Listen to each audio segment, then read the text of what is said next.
Up until now, we've been talking about linear equations that are in the form y equals mx plus b.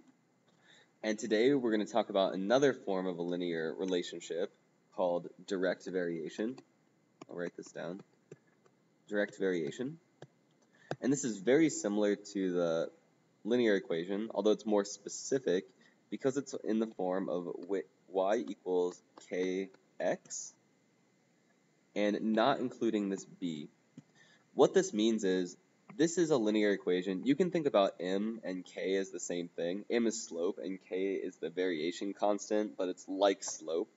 You just have to know that this doesn't have a plus b because all of these direct relationships between y and x go through the origin at 0, 0. If it doesn't go through the origin, it is not direct variation. If you have an equation like this and it's something like this is not direct variation. It has to go directly through the origin.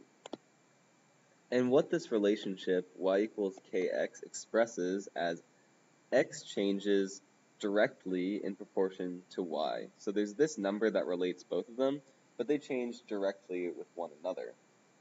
So, for example,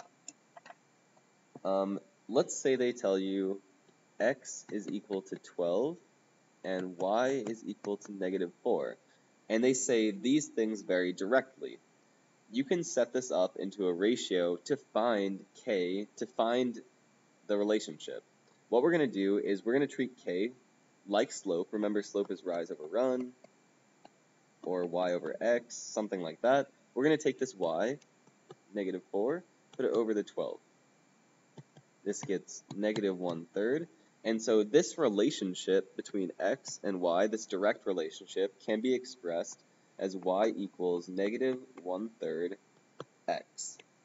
Another thing that you could be asked to do is, in the example of this, they might say something like, if x is equal to 36, when y is equal to 9, find x when y equals 5. We're assuming that you already know this is direct variation. The first thing you need to do is find that k. Remember, direct variation is y equals kx, and that k is like the slope. Putting the 9 on top, because that's our y value, and the 36 on the bottom, gives us a k value of 1/4. That means that the equation we're working with is y equals 1/4 x.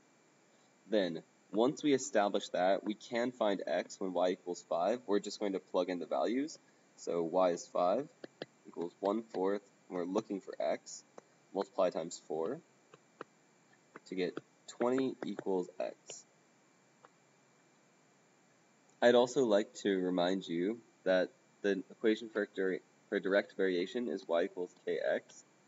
Let's say you have some sort of equation here, like 2x plus 4y equals 10. They're going to ask you, is this direct variation, yes or no? And what you need to do is try to put this in this form. And if you can't, then it is not direct variation. So let's try to do that by keeping the y on this side, subtracting the 2x. So 4y equals 10 minus 2x. Divide everything by 4. We have y equals 5/2 minus 1/2 x.